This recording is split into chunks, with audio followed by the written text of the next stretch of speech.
Sir India में सबसे ज़्यादा मतलब किसी केस को इतना ज़्यादा लॉन्ग रन क्यों होता है? उसको रिजॉल्व होने में कितना टाइम क्यों लगता है? उसके एक थोड़ी बहुत सारे कारण है। एक तो टीयर्स ऑफ लिटिगेशन है, निचली अदालत से स्टार्ट होता है, उसमें टाइम लगता है। अब सिर्फ सिविल कोर्ट से स्टार्ट हुआ, वहाँ टाइम लगता है। फिर अपील जाती है, फर्स्ट अपील डिस्ट्रिक्ट कोर्ट में, वहाँ टाइम लगता है। फिर सेकंड अपील जाती है हाई कोर्ट में, वहाँ टाइम लगता है। फिर सेकंड अपील के अगेंस्ट अगर क्लाइंट स्टिल डिससैटिस्फाइड है तो हाई सुप्रीम कोर्ट आता है, वहाँ टाइम लगता है। टीयर्स ऑफ लिटिगेशन बहुत सारे हैं। और दूसरा एरियर्स बहुत ज्यादा है। जिस देश में साढ़े 3 करोड़ केसेस पेंडिंग हो, 3.5 करोड़, तो उसमें आप कैसे एक्सपेक्ट करते हो कि जल्दी निर्णय हो जाएंगे? ये वॉल्यूम इतनी ज्यादा है। सर अगर आपके पास्ट में जाने मिले तो सर आप अपनी क्या गलती सुधारेंगे? जब कभी ऐसा लगा कि ये मैं काश नहीं करता। मैंने एक ही गलती की लाइफ में, मैंने कांग्रेस लीडर्स की बात मान के चुनाव लड़ लिया।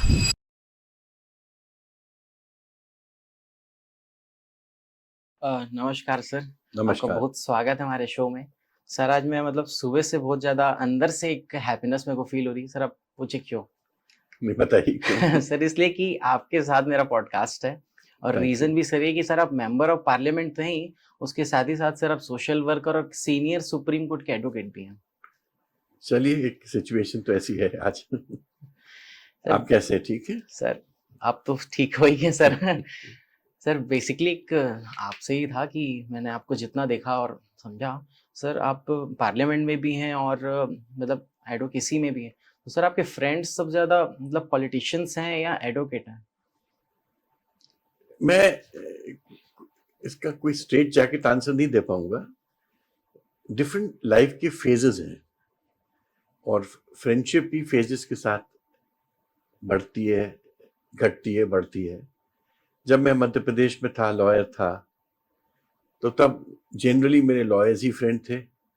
पॉलिटिशियंस एक्विंटेंसेस थे, क्योंकि उनके केसेस करता था तो जानता सबको था, मगर मैं उनको पूर्णतः फ्रेंड्स नहीं कह सकता था, बट जानता सबको था, मदद सबकी की थी। दिल्ली गए, दिल्ली में एडिशनल सोलिसिटर जनरल थे। उस वक्त भी आप मान के चलिए ज्यादातर फ्रेंड्स, जिनको फ्रेंड्स कहते हैं, जिनके साथ आप इवनिंग बिताते हो, वो तो लॉयर्स ही थे। हाँ। या सोशल ग्रुप था, लॉयर्स के अलावा सोशल ग्रुप भी था, ऑफिसर्स भी थे, दूसरे लोग भी थे, जिनको आप पहले से जानते हो या वहां पर यू स्ट्राइक फ्रेंडशिप। पॉलिटिकल लोगों से जो आप मित्रता हुई, वो एमपी बनने के बाद ज्यादा हुई। क्योंकि देन यू बिकम, जब मेंबर ऑफ पार्लियामेंट आप हो जाते हो तो then you spend a lot of time in parliament.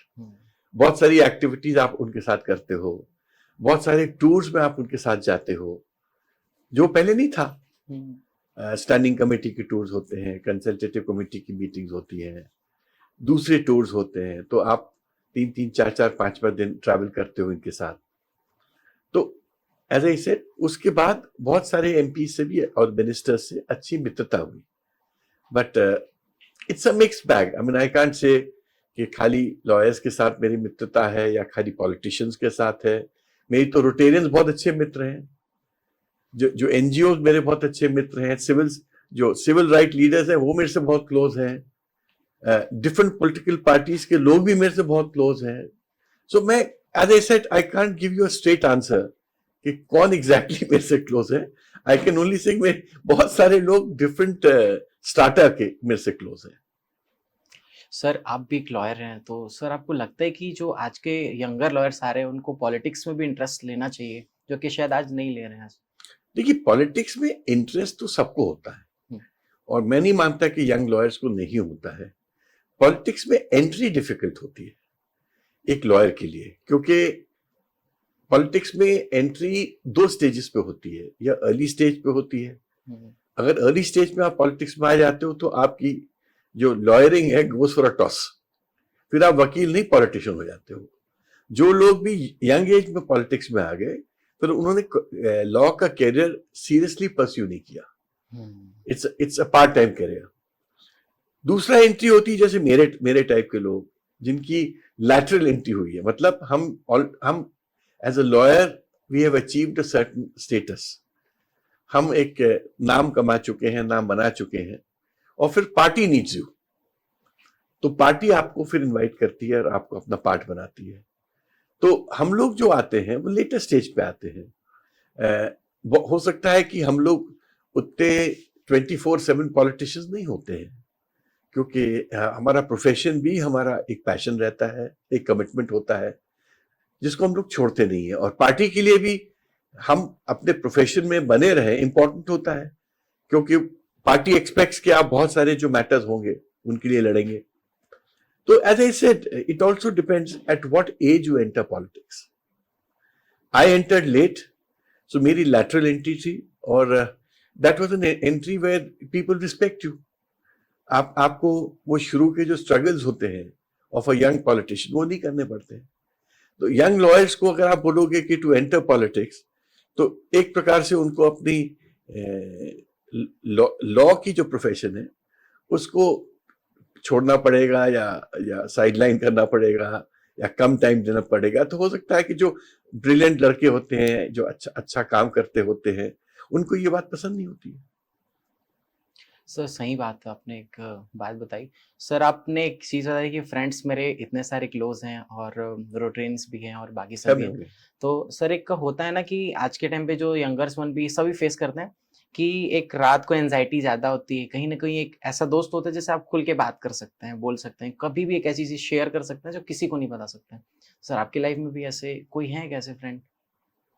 नहीं, अब ऑल डिपेंड्स। आप पॉलिटिकल फ्रेंड्स की बात कर रहे हो कि रोटरी फ्रेंड्स की बात कर रहे हो सर इट्स कि फ्रेंड। प्रोफेशन? नहीं, देखिए हमारा क्योंकि लाइफ कंपार्टमेंटलाइज्ड है, तो ऐसे फ्रेंड्स भी हैं जो कि ओनली फ्रेंड्स हैं, क्लोज फ्रेंड्स हैं। अब होते हैं, क्यों नहीं होते हैं, बट अगेन वो फ्रेंड्स, कई हमारे बहुत सारे फ्रेंड्स जबलपुर में, छत्तीसगढ़ में हैं। तो अब मैं तो दिल्ली में रहता हूँ, तो अब हर बात तो उनसे शेयर कर भी नहीं पाऊंगा, संभव नहीं होता। दिल्ली वाले ऐसे बहुत सारे फ्रेंड्स हैं जिनसे मेरा संबंध बहुत अच्छा है, बहुत क्लोज है, बट हर पहलू पे नहीं है। तो जो आप बोल रहे हो ना कि किसी एक फ्रेंड से सब बातें शेयर करूं, जनरली ये मेरे लाइफ में अप्लाई नहीं होगा, क्योंकि पॉलिटिकल मैटर्स होंगे तो मैं पॉलिटिकल फ्रेंड्स से ज्यादा बात करूंगा, रोटरी के मैटर्स होंगे तो रोटरी के फ्रेंड से ज्यादा बात करूंगा, लॉ के मैटर्स होंगे तो मैं लॉ के फ्रेंड से ज्यादा बात करूंगा। It all depends. सही है सर। सर आप एडवोकेसी और फिर मेंबर ऑफ पार्लियामेंट दोनों पोजीशंस को और दोनों के कामों को मतलब इतना मेंटेन कैसे करते हैं सर? देखिए, एक तो ये शौक होता है। जब आपको किसी चीज का शौक होता है तो आप यू इंश्योर के दोनों चीजें कुछ हद तक हो पाए। बट मैं आपको आज कन्फेस कर सकता हूं कि जिस दिन से मैं एक्टिव पॉलिटिक्स में आया हूं, मेरी प्रोफेशनल इनकम बहुत इम्पैक्ट हुई है, बहुत ज्यादा इम्पैक्ट हुई है। बिकॉज आप टाइम कम दे पाते हो, आप लोगों को भी बिलीफ होता है कि पता नहीं अवेलेबल होंगे कि नहीं होंगे। केसेस तो आते हैं, बहुत सारे आते हैं, और ज्यादातर फ्री वाले आते हैं। तो इनफैक्ट जो जब पॉलिटिक्स में आप आ जाते हो, जो काइंड ऑफ लिटिगेशन जो आपके पास आता है उसका एक नेचर भी चेंज होता है। आप कंट्री के जो कन्वेंशनल लिटिगेशन होता है, जो पेड लिटिगेशन जिसको हम कहते हैं अपने प्रोफेशन में, वो कुछ कम हो जाता है। और जो पब्लिक लिटिगेशन है जिसमें नाम ज्यादा होता है, क्योंकि उन लिटिगेशंस को लेके पब्लिक एंजाइटी ज्यादा होती है, इंक्वायरी ज्यादा होती है, उन केसेस में आप ज्यादा अपियर होते हो। तो as I said, it all depends कि आप क्या क्या पसंद करते हो। देयर आर लॉयर्स जो चाहते हैं कि नहीं, हम तो पेड लिटिगेशन करें, हमको इन पब्लिक लिटिगेशन से कोई मतलब नहीं। देयर आर मेनी लॉयर्स जो खाली पब्लिक लिटिगेशन करते हैं, आपको पता है। हम उनमें से हैं जो दोनों का ब्लेंड लेके चलते हैं। हम लोग पेड लिटिगेशन भी करते हैं और पब्लिक लिटिगेशन भी करते हैं। तो somehow हम लोग try to accommodate both. Sir आपसे बात करके ऐसे फील होता है कि आप मतलब अपने माइंड को बहुत ट्रेन करके रखे हैं कि समय पे एकदम चीज को देखना और एकदम मेंटेन रखना। Switch off switch on 100%। क्योंकि अभी मैं आपके साथ लॉ की बात कर रहा हूं, 4 मिनट बाद मैं किसी के साथ रोटरी की बात कर रहा हूं, 5 मिनट बाद मैं किसी से राहत की बात कर रहा हूं, 8 मिनट बाद मैं किसी से स्कूल फॉर स्पेशल चिल्ड्रन की बात कर रहा हूं, 10 मिनट बाद मैं कोई पारिवारिक बात कर रहा हूं। पॉडकास्ट करने के पहले बेटा मेरे को फोन कर रहा है, कह रहा पापा बॉम्बे का प्रोग्राम का क्या हुआ। मैंने कहा बेटा पॉडकास्ट खत्म हो जाए तो फिर मैं तुम्हें बताता हूं। तो एज आई सेड हम लोग एक एक एक एक एक मेज ऑफ एक्टिविटी के बीच में फंसे रहते हैं। आपको प्रायोरिटाइज करनी पड़ती है कि सबसे पहले मैं किसको अटेंड करूं, सबसे पहले मैं किसको जवाब दूं। और ये स्ट्रगल हमारा सुबह से लेकर रात तक चलता है, और इसमें बहुत कई चीजें बहुत बखूबी हो जाती हैं और कई चीजें छूट भी जाती हैं, उससे लोग नाराज भी हो जाते हैं। But then it is what you have chosen, because आपने जब इतने सारे कैप्स पहन रखे हैं तो कहीं ना कहीं तो कभी ना कभी तो कोई ना कोई छूटेगी। But it's all right, that's life. Sir कभी भी आप मतलब हैराश हो जाते हैं या कभी भी ऐसे नहीं जाते कि अब बस बहुत हो गया, अब मतलब इतना पैनिक हो जाना, इतने सारी चीजों को कर रहे हैं सर आप फिर भी? नहीं, अब हैरेस क्यों होगा, क्योंकि मैंने तो ये चूज किया है। हो सकता है कि ये सब ना हो तो मैं डिप्रेस हो जाऊंगा कि मुझे लगेगा कि अरे आज कुछ भी नहीं है, because I am used to working every minute. Working means my mind is ticking. मेरे को कहीं ना कहीं फोन करना है, कुछ ना कुछ अरेंज करना है, किसी गरीब का हॉस्पिटलाइजेशन कराना है, किसी को दवाई भिजवानी है, किसी का केस अटेंड करना है, किसी का बेल करवाना है, किसी से किसी और चीज के लिए बात करनी। मैं क्या है, मैं अपने टेलीफोन्स 24 आवर्स अटेंड करता हूँ। अननंबर्ड कॉल्स को भी मैं एक्सेप्ट करता हूँ। इसलिए करता हूँ कि मुझे ये नहीं मालूम कि किस वक्त एक कोई जरूरतमंद का फोन आ जाएगा, और मैं अगर अटेंड नहीं करूंगा तो हो सकता है कि उस व्यक्ति के साथ कुछ बड़ा नुकसान हो जाए। सर सभी बोलते हैं कि दो नाव में पैर नहीं रखना चाहिए या ऐसा नहीं करना चाहिए, पर आपसे देख के सर मतलब मेरे को भी लगता था कि मल्टीटास्किंग वर्क करना चाहिए, जो आपको अंदर से बोलता है। सर आपको देख के तो सही लग रहा है ये। नहीं, बट अगेन मैंने इस मल्टीटास्किंग को भी बहुत केयरफुली प्लान किया। मुझे तो 90s में ऑफर था कि आप मेंबर ऑफ पार्लियामेंट का चुनाव लड़ो। मुझे माधवराव सिंधिया जी, राजेश पायलट जी फोन कर करके पीछे पड़ते थे कि विवेक तुम पार्लियामेंट का टिकट क्यों नहीं लेते हो, फोन करते थे। एंड पूरी पार्टी के से भी इनविटेशन आता था। I am talking of 98, 99। But मैंने तब डिसाइड कर लिया था कि नहीं, मैं पहले अपने प्रोफेशन में एक्सेल करना चाहता हूं, मैं अपने प्रोफेशन के सीनियर मोस्ट हाइट तक पहुंचना चाहता हूं। उसके बाद मैं दिल्ली शिफ्ट हुआ, वहां additional solicitor general of India बना। जब मैंने ये सब कर लिया, फिर मैंने पॉलिटिक्स की तरफ पहला स्टेप उठाया। लोकसभा में गया, लोकसभा में रॉन्ग टाइम पे गया। जाना तो नहीं चाहिए था कायदे से, मगर पूरी पार्टी की रिक्वेस्ट थी उस वक्त कि कांग्रेस 2014 में कांग्रेस की एडिफिस शेक हो रही थी और लोग छोड़ छोड़ के कांग्रेस पार्टी जा रहे थे। उस वक्त मिस्टर तनखा आ रहे थे तो इसलिए आ रहे थे कि मिस्टर तनखा को यह फिक्र नहीं थी कि मैं हारूंगा कि जीतूंगा, यह फिक्र थी कि विपक्ष इस देश में जिंदा रहेगा कि नहीं रहेगा। मेरे ओपिनियन में डेमोक्रेसी कैन ओनली सर्वाइव अगर विपक्ष की आवाज सर्वाइव करेगी इस देश में। और मेरे को सबसे बड़ा थ्रेट जो इस वक्त डेमोक्रेसी का लग रहा है कि विपक्ष थ्रॉटल हो रहा है, विपक्ष को सुना नहीं जा रहा है, इंस्टीट्यूशंस कोलैप्स हो रहे हैं।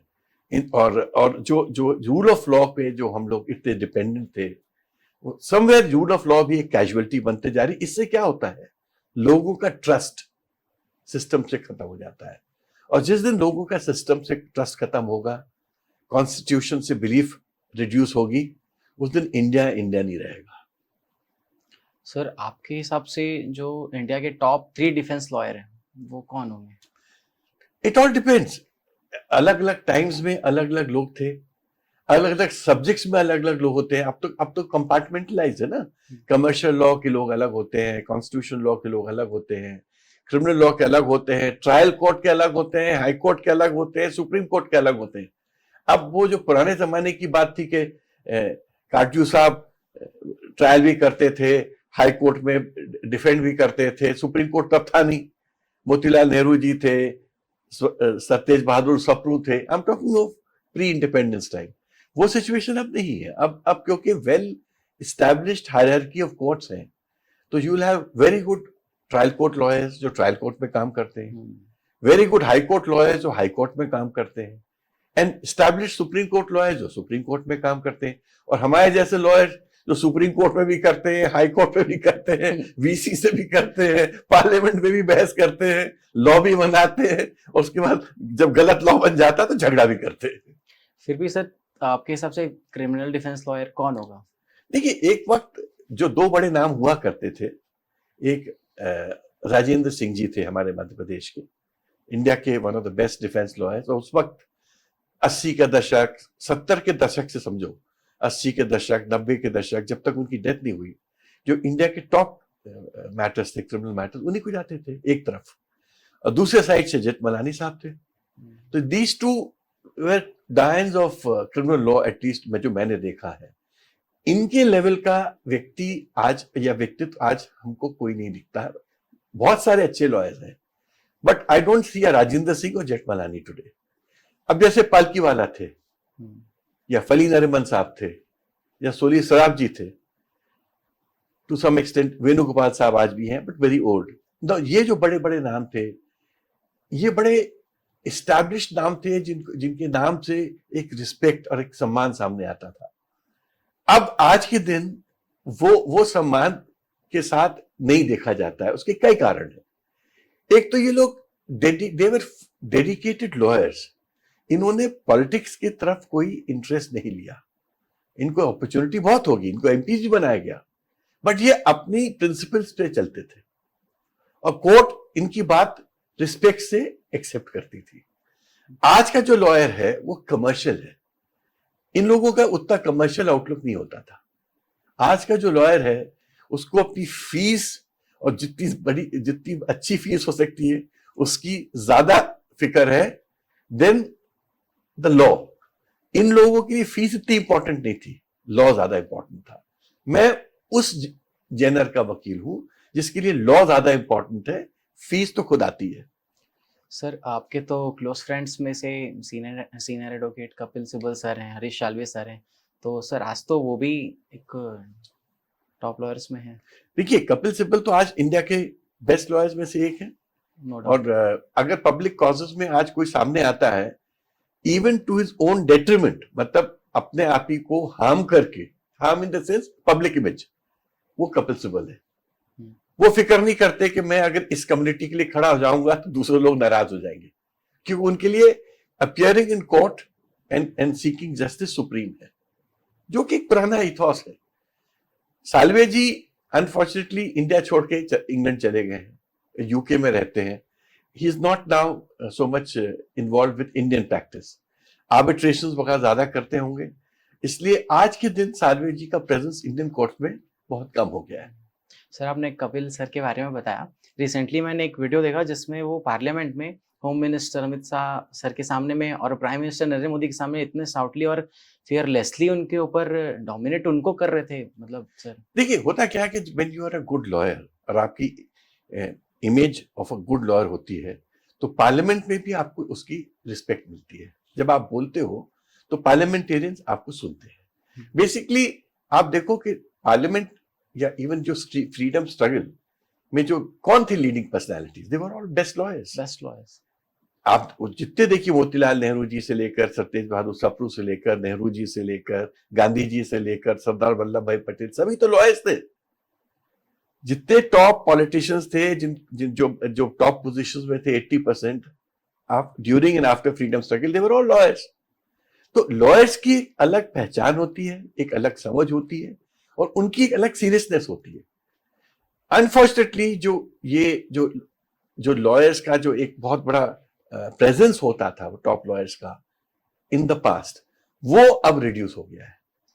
अब there be not many lawyers जो कि सीरियस लॉयर्स हैं, जिनकी लॉयरिंग की भी रिस्पेक्ट होती है, और जो पार्लियामेंट में भी है। मैक्सिमम अगर है भी तो कांग्रेस पार्टी में है। कांग्रेस पार्टी ने इनको ऑलवेज प्राथमिकता दी, या हो सकता है उनके लिबरल व्यूज कांग्रेस पार्टी को सूट करते होंगे, बिकॉज बीजेपी में उतने जो सीनियर एडवोकेट्स थे उतने ज्यादा अट्रैक्ट नहीं हुए। मे बी बिकॉज बीजेपी बहुत साल तक ऑपोजिशन में थी, या मे बी बिकॉज बीजेपी की आइडियोलॉजिकल मूविंग लॉयरिंग को रिस्ट्रिक्ट करती है, एंड हो सकता है that doesn't suit them. Sir, आप इतना ज़्यादा मतलब मल्टी सोशली हैं और सब चीज़ों को, टास्क को भी फेस करते हैं, तो सर आप लॉयर्स को क्या बताना चाहेंगे या यंगर वंस को कि कैसे ये चीज़ को हैंडल करें? क्योंकि देखिए, अगर मेरी बात अगर वो सुने और माने, तो मैं तो यंग लॉयर्स को कहना चाहूंगा, खूब हार्ड वर्क करो, बोल्डली वकालत करो, अपनी जगह खुद बनाओ, और जज बनना है जज बनो, पॉलिटिक्स में आना है पॉलिटिक्स में आओ, नहीं कुछ भी करना है just want to be a good lawyer, वो भी बड़ा एब्सोर्ड नहीं है। तो जो करना है करो, मगर अच्छे से करो, नाम कमाओ, और फेयरलेस रहो। सबसे बड़ी चीज है फेयरलेस रहो। याद रखना, लॉयर की सीआर कोई नहीं लिख सकता, हमारी सीआर कोई जज नहीं लिखता है, हमारी सीआर हम खुद लिखते हैं। हमारा प्रेजेंटेशन, हमारा हम कैसा कपड़ा पहनते हैं, कैसे कार से बाहर निकलते हैं, कैसे कोर्ट में वॉक करते हैं, कैसे बहस करते हैं, कैसे उठते हैं, कैसे बैठते हैं, हमारे कौन दोस्त हैं, हम किस तरह की कॉन्वर्सेशन करते हैं, इट्स अ थिएटर। उस थिएटर में a lawyer is being watched and public rights of CR. कोई हमारे दूसरा आदमी सीआर नहीं लिखता। जिस दिन पब्लिक एजुलेशन आपके तरफ आ जाता है, जिस दिन कोर्ट एजुलेशन आपके तरफ आ जाता है, तो पॉलिटिक्स भी आपके तरफ झुकती है और कोर्ट भी आपको रिस्पेक्ट देती है। सर आपने बोला कार से कैसे उतरते हैं और कैसे सब कुछ करते हैं। सर आपको कैसा फील होता है कि मेंबर ऑफ पार्लियामेंट और सीनियर सुप्रीम कोर्ट एडवोकेट जब कोर्ट जाते हैं किसी की मैटर को लेके, तो सर कैसा ऑरा आता है सबको जब आप वहां दिखते हैं? तो देखिए, ऑरा नहीं होता है, इट इज जस्ट दैट कि आप अगर सीनियर होते हो तो आपको रिस्पेक्ट मिलती है, बट खाली मेंबर ऑफ पार्लियामेंट को नहीं, ये हर सीनियर काउंसिल को रिस्पेक्ट मिलेगी। जो आदमी फॉर्म एडवोकेट जनरल रहा है, फॉर्म अटॉर्नी जनरल रहा है, एक्स सोलिसिटर जनरल रहा है, उनको भी वो रिस्पेक्ट मिलती है। Anybody who has achieved in life, जब वो कोर्ट के सामने खड़ा होता है और सेंसिबल बात करता है, समझदारी की बात करता है, तो कोर्ट रिस्पेक्ट देती है। आप नासमझी की बात करोगे तो वो कोर्ट आपको रिस्पेक्ट नहीं देगी। तो it all depends, as I said, आपको अपनी रिस्पेक्ट को कैरी भी करना पड़ता है। आप अगर अपनी रिस्पेक्ट को कैरी नहीं करोगे, ना पॉलिटिक्स में आपको रिस्पेक्ट मिलेगी, ना जुडिशरी मिलेगी। सर आप जैसे सर आपने पॉलिटिक्स क्यों चूज किया? नहीं, मुझे पॉलिटिक्स का शौक था शुरू से, और हर पॉलिटिशियन तो मेरा क्लाइंट था। सबके तो मैं केसेस करता था जब मध्य प्रदेश में था। पूरा मध्य प्रदेश और छत्तीसगढ़ के ऐसा कोई बड़ा पॉलिटिशियन नहीं था जो मेरा क्लाइंट नहीं था। सर फिर भी कौन जिनसे आप मतलब आपको लगा होगा कि हाँ, इनको देख के आपको लगा कि मैं भी पॉलिटिक्स में आ ही जाता हूँ अब? नहीं नहीं, इनको देख के नहीं लगा, मैं तो अपने आप को बराबरी का समझता था उनसे, या बेटर समझता था। देख, मैं किसी पॉलिटिशियन को आइडियलाइज नहीं करता था, बाय द वे। मैं, दे वर फ्रेंड्स टू मी, मैं तो उनको ऑब्लाइज करता था उनके केसेस करके, मतलब उनको, I was their support system, वो मेरे सपोर्ट सिस्टम थोड़ी थे। तो आई वाज वेरी क्लियर, और मैंने इसी मारे अपने प्रोफेशन में सबसे पहले अपने आप को मजबूत किया, और जब मैं प्रोफेशन में मजबूत हुआ तो मेरे को एंट्री पॉलिटिक्स में मिली। और पॉलिटिक्स में इसलिए एंट्री मिली कि उनको पता था कि अगर मजबूत व्यक्ति को नहीं देंगे एंट्री पॉलिटिक्स, तो पता नहीं ये कहां चला जाएगा। Sir best 3 things you learn from the politics? देखिए, पॉलिटिक्स में बहुत सारी अच्छी बातें हैं। वन, जैसे हम पार्लियामेंट में हैं तो हमको डिबेट करने का मौका मिलता है और लॉ मेकिंग का मौका मिलता है, ये बड़ी बात होती है। लॉ बनने के बाद हम बहस कोर्ट में करते थे, बट लॉ बनाने के वक्त डिबेट हम पार्लियामेंट में करते हैं। तो ये दो अलग पहलू होते हैं। I enjoy both, because law making it's also something जिसको मैं बहुत पैशनेटली देखता हूं, बिकॉज अच्छा लॉ बन जाने से बहुत सारे लोगों की प्रॉब्लम्स पहले सॉल्व हो जाती है। खराब लॉ बनने से लोग परेशान होते हैं। ये पीएमएलए लॉ कितना खराब है, कितनी के प्रॉब्लम्स आ रही है, और वो इंटरप्रिटेशन उसका ऐसा और हो गया है जिससे कितनी बड़ी समस्याएं खड़ी हो गई हैं। सुप्रीम कोर्ट को अब रिव्यू पिटीशन एंटरटेन करनी पड़ी है। अल्टीमेटली देखिए कितना रिव्यू हो पाता है, नहीं हो पाता है। कि सर आपको क्लैट का फाउंडर हम लोग बोल सकते हैं? फाउंडर नहीं हूं, द थॉट प्रोसेस कि क्लैट होना चाहिए, that emanated from my mind, and उस प्रोसेस को पुश करके with the cooperation of everybody I made sure कि it becomes a law of the land. India में आपने ही क्लैट एग्जाम पुश किया है, यस, पुश किया है, और सुप्रीम कोर्ट की मदद नहीं होती तो क्लैट नहीं हो पाता, गवर्नमेंट ऑफ इंडिया की मदद नहीं होती तो क्लैट नहीं हो पाता, यूजीसी की मदद नहीं होती तो क्लैट नहीं हो पाता, बीसीआई कंसेंट नहीं करता तो क्लैट नहीं होता। तो मैंने as a result, I am a consensus builder. I like to take all stakeholders together. मेरे को लगता है कि the best form of solution making is कि आप जो स्टेक होल्डर्स होते हैं उनको साथ लेके चलो और एक विन विन सिचुएशन क्रिएट करो जिससे देश में या समाज में खुशहाली आए। सर आपने इतना कुछ बताया, और सर आपको इतना कुछ लोगों का मुसीबत सुनने मिलता है, परेशानियां सुनने मिलती हैं, तो सर कभी आपका हार्ट फेल्ट होता है, मतलब कि ऐसा लगता है कि मैं इनके लिए क्या करूं, जब आपकी इतना कुछ कर रहे हैं तब भी? मैकेनिकली हेल्प करता हूँ, बिना सोचे समझे हेल्प करता हूँ। मेरे पास कोई खड़ा हो जाए हेल्प के लिए, जानता हूँ नहीं जानता हूँ, कर सकता हूँ नहीं कर सकता हूँ, प्रयास जरूर करूंगा।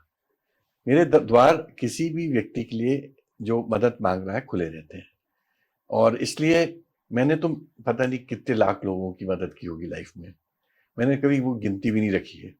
और मेरे को लगता है कि एक ह्यूमन बीइंग का कर्तव्य है कि दूसरे ह्यूमन बीइंग की मदद करनी चाहिए, और मानव सेवा से बड़ी कोई दूसरी सेवा नहीं होती है।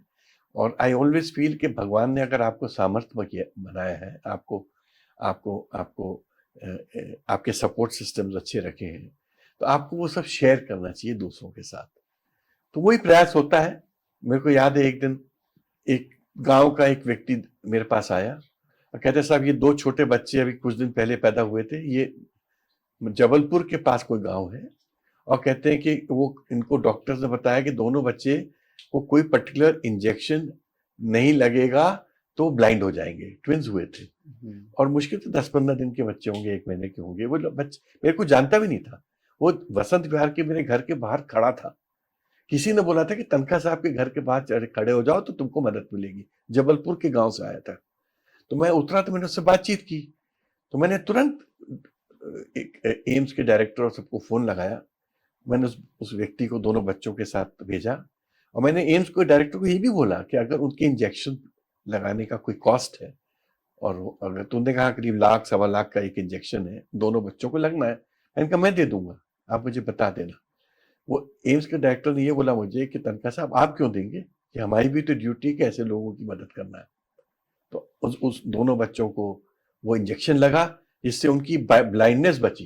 ये तो अनदर 5-10 डेज में दोनों बच्चे ब्लाइंड हो जाते हैं, होल लाइफ टाइम। हाँ, तो मैंने ऐसे एक नहीं सैकड़ों मेरे पास इंस्टेंसेस है, कहानियां जो मैं याद भी नहीं रखता हूँ। ये तो आप बात कर रहे हैं तो मुझे याद आ गई।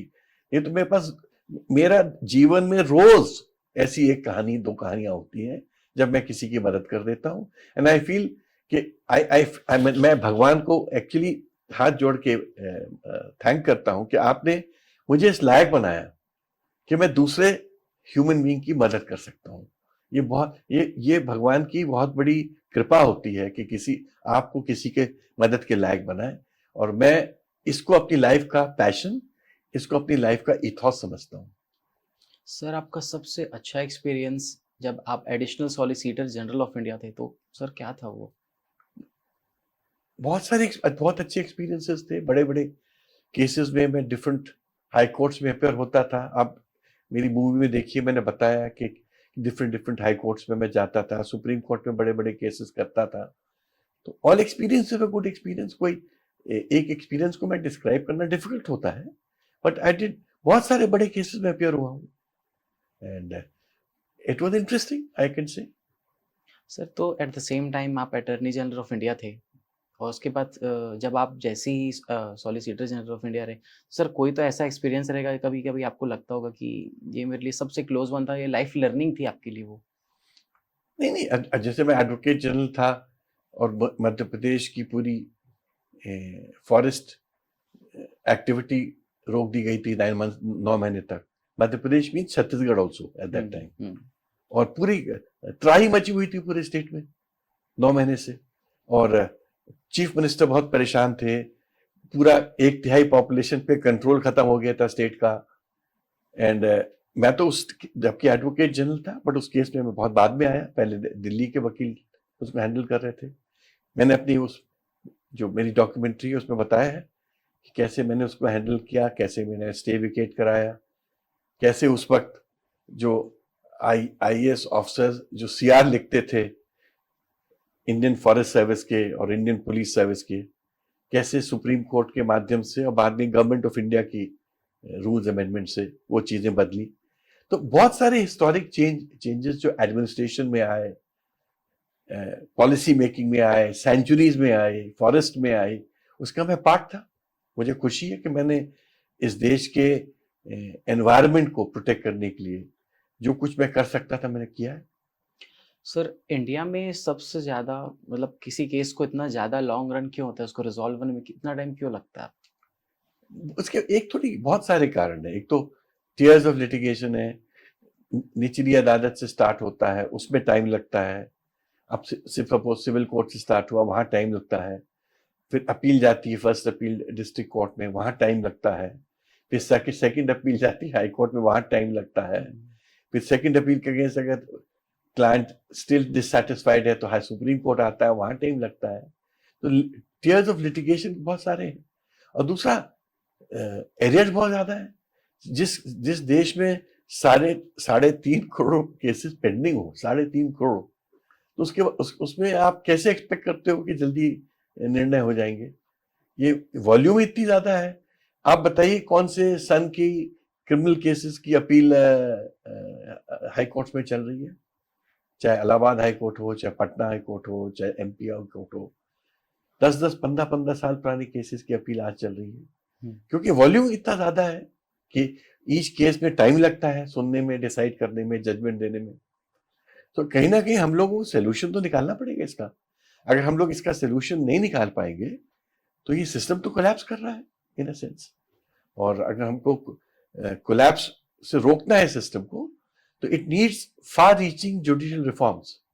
बट मेरा कहना है कि जुडिशियल रिफॉर्म्स का मतलब नहीं कि गवर्नमेंट टेक ओवर कर ले जुडिशरी को। Judicial reform means independent judiciary में रिफॉर्म होना चाहिए। सर तो इसके लिए तो मेडिएशन है, आर्बिट्रेशन है, इसको इसीलिए शायद किया जा रहा है प्रमोट। नहीं नहीं, वो एक सब्स्टिट्यूट मैकेनिज्म क्रिएट किया गया है। बट आर्बिट्रेशन में भी अब जैसे मीडिएशन लॉ बना है, मैं तो उसका जेपीसी का पार्ट था, स्टैंडिंग कमेटी का पार्ट था। हम लोग ने उसको फाइनल शेप दे के गवर्नमेंट को भेजा था, फिर लॉ बना। अब मीडिएशन का मतलब यह है कि अगर मीडिएशन कंपलसरी है तो मतलब एवरी केस जो फाइल होता है उसका पहले मीडिएशन होना चाहिए। आपके पास वो इंफ्रास्ट्रक्चर कहाँ है, वो कोर्ट रूम्स कहाँ है, वो मीडिएटर्स कहाँ है, वो लॉयर्स कहाँ है जो मीडिएशन में पार्टिसिपेट करेंगे? आपने इंफ्रास्ट्रक्चर तो बनाया, एक पैरेलल इंफ्रास्ट्रक्चर चाहिए आपको, जैसे कोर्ट का इंफ्रास्ट्रक्चर है। तो हम लॉ तो बना देते हैं, हम इंफ्रास्ट्रक्चर बनाने में पीछे रह जाते हैं। आर्बिट्रेशन अब एक बहुत बड़ा मैकेनिज्म बन चुका है। सुप्रीम कोर्ट ने उसमें बहुत सारी गाइडलाइंस भी दी है, उसको इंडिपेंडेंट स्वरूप रहे उसके लिए भी सुप्रीम कोर्ट केस कोशिश करती रहती है। बट अब तो टाइम लिमिट भी फिक्स कर दिया कि 1 साल के अंदर आर्बिट्रेशन बस फिनिश। पर प्रॉब्लम यह होती है कि आर्बिट्रेशन का जो भी अवार्ड होता है उसकी भी अपील होती है। जैसे मध्य प्रदेश में होता है तो आप पहले डिस्ट्रिक्ट कोर्ट में अपील करिए, फिर हाई कोर्ट में उसकी चैलेंज जाता है और फिर सुप्रीम कोर्ट में जाता है। मेरे पास एक आर्बिट्रेशन मैटर एक मलेशियन कंपनी का है जिसमें between 2006 till today 33 times in different forums government ने उसको चैलेंज किया है और लगभग ऑल 33 टाइम गवर्नमेंट हारी है। अभी भी केस पेंडिंग है सुप्रीम कोर्ट में।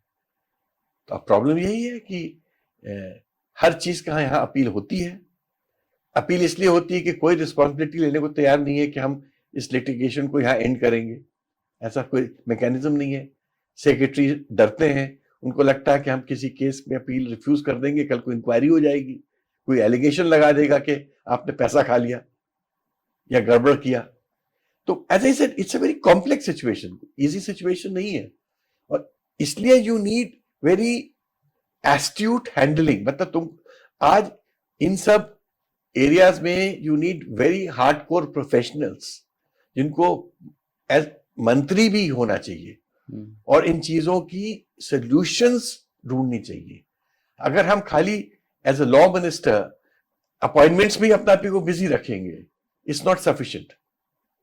अपॉइंटमेंट तो बहुत छोटा पोर्शन होना चाहिए। जुडिशियल रिफॉर्म्स सबसे बड़ा इंपॉर्टेंट है इंडिया में, जिससे कि ये 3.5 करोड़ केसेस में कमी आए और 6 महीने से 8 महीने के ऊपर कोई केस एक अदालत में पेंडिंग ना हो। ये हमारा गोल होना चाहिए। सो जैसे छत्तीसगढ़ में CGIM है, जैसे आप इंफ्रास्ट्रक्चर की बात कर रहे थे, हैदराबाद में IMC है। सो सर ये सब भी तो उन चीज़ों के लिए प्रमोट करने के लिए लगा है ताकि वो प्रोफेशनलिज्म, वो इंफ्रास्ट्रक्चर आए। तो तब भी सर आपको क्या लगता है ये सब ठीक प्रमोट कर रहे हैं इन चीज़ों को, सही लग रहा नहीं है? नहीं, स्लो है, बहुत स्लो है। ऑल्टरनेटिव जो डिस्प्यूट रेजोल्यूशंस भी जो इस देश में आ रहे हैं, उसका भी ग्रोथ स्लो है। और जितना उनको पुश करना चाहिए, जिस हिसाब से उनको स्ट्रेटेजाइज करके ऑर्गेनाइज करना चाहिए, उतना सिस्टम्स वर्क नहीं कर रहे हैं। अब मीडिएशन है, जैसे मीडिएशन में आप लोगों ने सेटअप किया है मीडिएशन का centre, it's a private push, but आप बताओ गवर्नमेंटल पुश कहां है? और सबसे बड़ी प्रॉब्लम तो है कि government is the biggest litigant. जो खुद ही बिगेस्ट लिटिगेंट है, वो मीडिएट क्या करेगा? वो तो हर वक्त ये सोचता है कि हमको जीतना चाहिए। वो मिटिगेट में वो क्यों करेंगे मीडिएशन? तो समवेयर एक dispassionate mind, objective minds, professional minds को इकट्ठा होके इन बातों को कैसे रिजॉल्व करें, कैसे सॉल्व करें, मेजर रिफॉर्म्स इस देश में लाने चाहिए। सर मीडिएशन एक्ट 2023 बन चुका है, लेकिन नोटिफाई नहीं हो रहा है। शायद इसीलिए नहीं हो रहा है या मतलब उसका कुछ और ही रीज़न है? नोटिफाई तो हो चुका है मीडिएशन एक्ट, अच्छा, नोटिफाई हो चुका है। मीडिएशन नहीं हुआ अभी तक। अच्छा, I am surprised. Yet impression तो मुझे यही है कि नोटिफाई हो चुका है। नहीं सर, नोटिफाई नहीं हुआ है। हाँ सर, जैसे कि वक्फ अमेंडमेंट बिल था, वो 2 दिन में ही नोटिफाई हो गया, जिससे कि जो भी हो। लेकिन सर अगर जैसे मीडिएशन एक्ट 2023 जिससे लोगों को फ़ायदा हो सकता है, बहुत सारी चीज़ों की हेल्प होना चालू हो सकती है, वो नोटिफाई नहीं हो रहा। मैं इस पे चेक करूंगा, मुझे इंप्रेशन था कि नोटिफाई हो चुका है। नहीं हुआ तो गलत है। क्योंकि और एक्चुअली प्रॉब्लम यह है कि वक्फ में पॉलिटिक्स है, मीडिएशन में कोई पॉलिटिक्स नहीं है, इसलिए पॉलिटिशियंस को इंटरेस्ट नहीं है। वक्फ में पॉस्चरिंग है, मीडिएशन में कोई पॉस्चरिंग नहीं हो सकती। मीडिएशन तो लोगों के बेनिफिट के लिए होता है। यस तो मतलब गलत है, ये कंप्लीटली गलत है। बट मैं आई फाइंड आउट क्यों क्यों नोटिफाई नहीं हुआ, बिकॉज मेरे को पता नहीं क्यों इंप्रेशन था। सर ऐसा आजकल सर स्टार्टअप्स के अभी जोन चल रहे हैं, टाइमिंग है कि आजकल हर जो स्टार्टअप्स में कोशिश कर सकता है सर, जैसे कि ADR के लिए भी स्टार्टअप्स हो रहे हैं, जैसे ऑनलाइन समाधान.in हो गया। CGIM भी कहीं ना कहीं उस तरीके से कंट्रीब्यूट कर रहा है, IMC वो सब कंट्रीब्यूट्स कर रहे हैं। लेकिन सर इनको एक फॉर्मलाइजेशन, जैसे कि मान लीजिए लोगों का विश्वास उस पर कहीं ना कहीं, आपने बताया कि गवर्नमेंट का सही में उस पर ध्यान नहीं आ रहा, जबकि कितना चीज़ ईजी हो सकता है लोगों के लिए। सो जैसे आप मान लीजिए कि बैंक्स हैं, NBFCs है, कंपनीज हैं, उनको कोर्ट से ज़्यादा मतलब नहीं होता है। उनके लगभग मैटर्स होते हैं वो मीडिएशन के ही होते हैं और आर्बिट्रेशन के ही होते हैं। लेकिन ये नोटिफाई नहीं हो रहा है तो वो भी उस चीज़ को एडवांटेज नहीं यूज़ कर पा रहे हैं। देखिए, मैं इस चीज को जो आपने मुझे बताई, मैं इसको टेकअप करूंगा। और Sure. नोटिफाई नहीं हुआ तो मैं एग्जामिन करूंगा क्यों नहीं हुआ नोटिफाई। आई एम सरप्राइज, मुझे इंप्रेशन ये था कि नोटिफाई हो चुका है। No sir, not yet. I have talked a lot with the branch managers, general managers. नहीं, मैं चेक करूंगा, होता है। मैं लेट मी फाइंड आउट कि इसका क्या है इम्पैक्ट। और क्योंकि अगर नोटिफाई नहीं हुआ तो फिर लॉ बनाने का फायदा क्या था? Yes sir, अभी तो तक फिर हम नहीं। लोगों को पूरी इंडिया में क्यों घुमाते रहे कि आप जाके लॉ बनाओ और सैकड़ों लोगों से बात करो? It was a painstaking exercise. हम पूरे इंडिया में गए, वी टॉक टू लॉयर्स, जजेस, एक्टिविस्ट, मीडिएटर्स, चेन्नई से लेकर कश्मीर तक। तो इतना सब जब हम पार्लियामेंट्री एक्सरसाइज हुई है और लॉ बन चुका है तो it should come into effect. Sir आपको लगता है कि जो जैसे RBI को भी मैंडेटरी कर देना चाहिए कि आर्बिट्रेशन क्लॉज या फिर मीडिएशन क्लॉज अपने अकाउंट स्टेटमेंट में या किसी में देना चाहिए उनको, ताकि उनका ही फायदा हो? देखिए, यूएस वगैरह में क्या है, मीडिएशन एक नेचुरल इम्पल्स है। मतलब वहां पर लॉयर्स आपस में sit across the table and thrash out at the first stage. Court जाने के पहले ही थ्रैश आउट जाता है। उसका कारण ये है कि अगर आप कोर्ट गए और आपका केस फ्रिवलेस निकला और हारते हैं, वहां कॉस्ट बहुत हेवी होती है।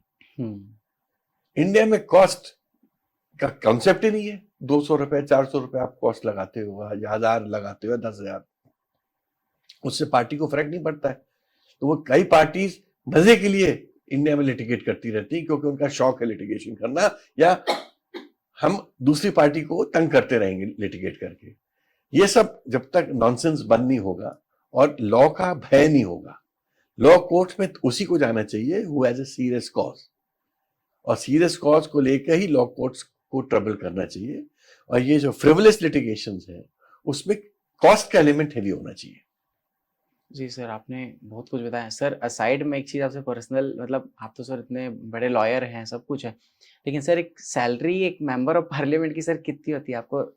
हम लोग की सैलरी है करीब 1.25 लाख, अच्छा। जो अभी इस वक्त, पहले 1 लाख थी, अब शायद 25,000 रुपये बढ़ गई है, जो बताया गया। सर आपको भी वही खुशी होती है कि सैलरी क्रेडिट हो गई अकाउंट में बाकी आईएएस आईपीएस ऑफिसर्स की तरह? हम तो इस सैलरी की तरफ देखते भी नहीं है, और मैं तो एक्चुअली, मेरा तो आधा से 20% of what I earn I donate. मैं लोगों का इलाज करवाता हूँ,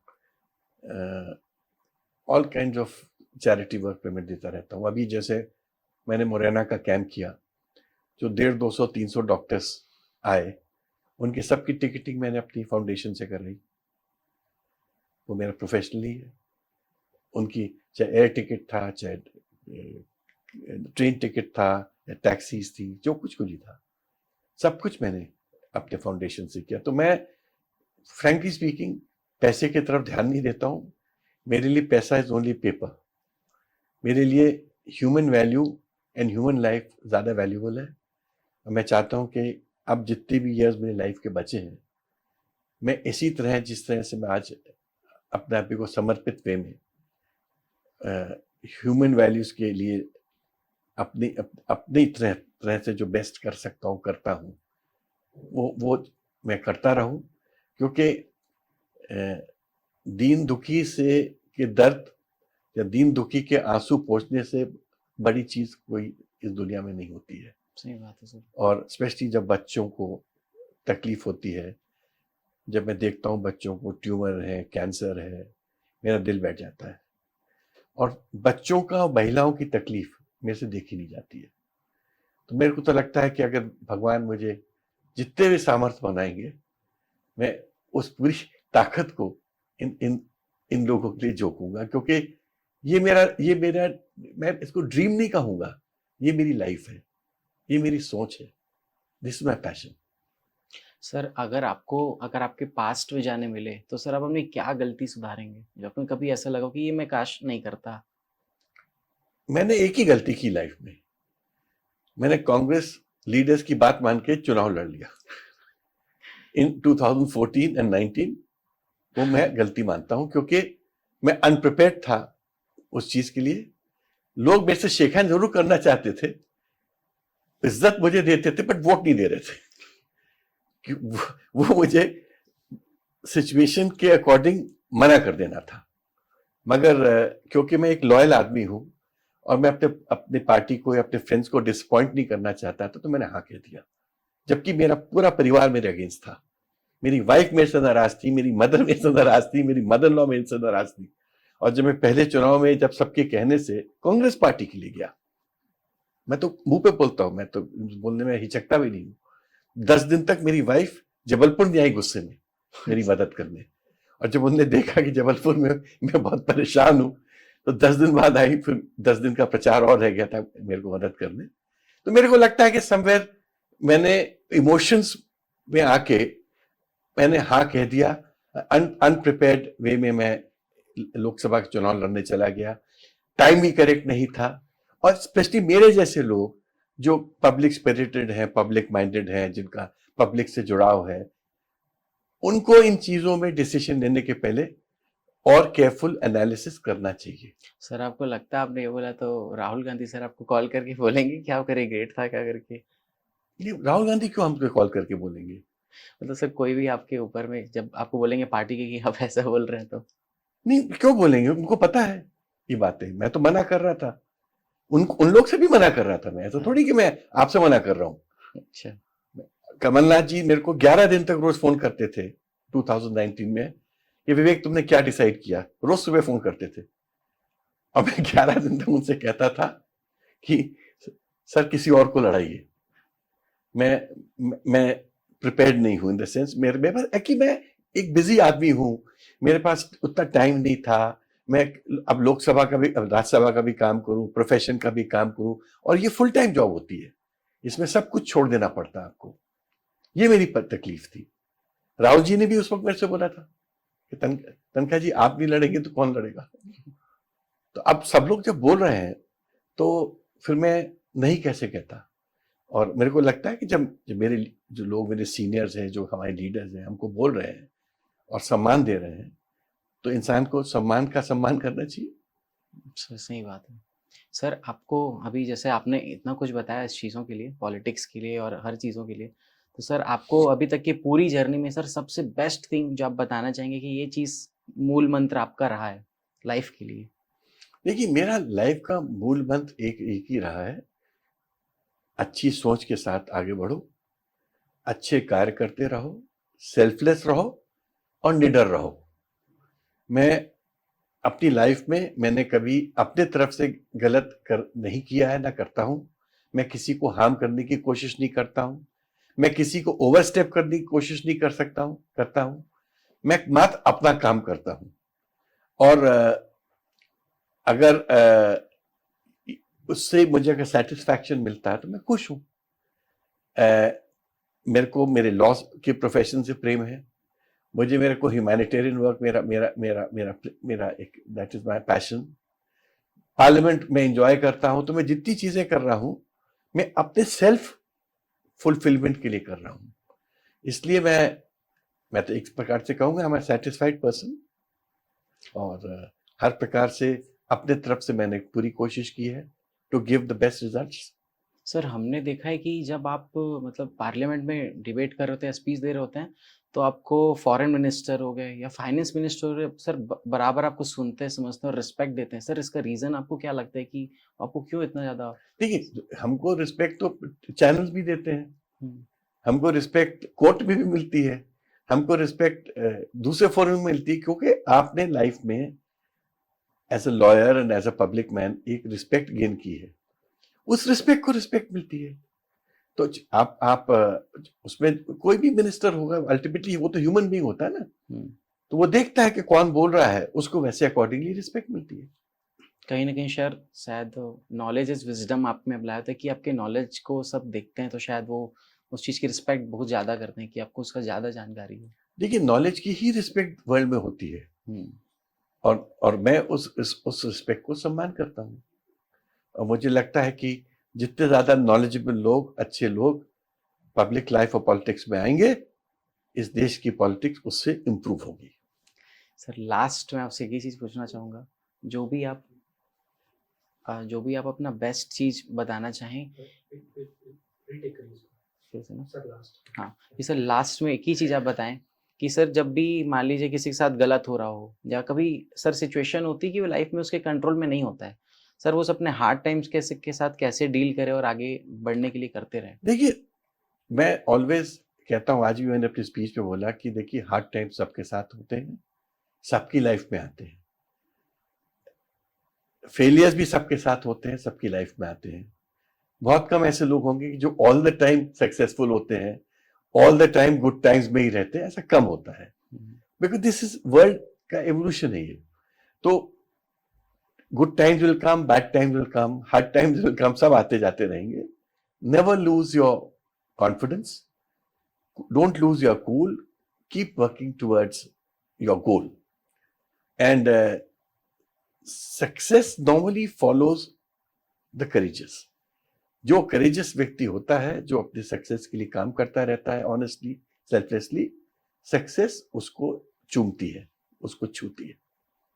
सो थैंक यू सर, आपने इतना टाइम दिया और सर सबसे ज़्यादा जो मैंने आपसे सीखा अभी, वो सर हम्बल रहना और कूल माइंड रहना सबसे ज़्यादा इम्पोर्टेंट मैंने जो सीखा और देखा है। और जो मैं अपने आसपास के फ्रेंड सर्कल में भी देखता हूँ, तो मेरे को लगता है उनको भी ये सब चीज़ सीखना चाहिए शायद। देखिए, ह्यूमिलिटी जरूरी है, क्योंकि ह्यूमन कैरेक्टर का ये सबसे बड़ा और सबसे अच्छा फैसेट होता है। और कूलनेस इसलिए होना चाहिए, नहीं तो आपको ब्लड प्रेशर हो जाएगा। ज्यादा ज्यादा आप हाइपरटेंसिव हो जाओगे या हाइपर हो जाओगे, तो फिर हाइपरटेंसिव हो जाता आदमी। तो अच्छा, हर चीज आप कंट्रोल कर नहीं सकते हो, हर चीज पे आपका कोई कंट्रोल नहीं होता है। तो लाइफ में फेलियर्स भी एक्सेप्ट करो, डिसअपॉइंटमेंट्स भी एक्सेप्ट करो, गुड न्यूज पे बहुत ज्यादा खुश मत हो और बैड न्यूज पे बहुत ज्यादा दुखी मत हो। मान के चलो, ये हम इस दुनिया में आए हैं, हमको हर प्रकार की वक्त झेलने पड़ेंगे, और उसको हम एक कूलनेस के साथ, एक इक्वानिमिटी के साथ हम फेस करें। ये मेरा मंत्रा है for young boys. Thank you so much sir, आपने इतना टाइम दिया और शायद ये पॉडकास्ट शायद से हमारे यूथ को और सब लोगों को पसंद आएगा और बहुत कुछ सीखने मिलेगा। Thank you, Thank my you, sir. Pleasure, completely my pleasure.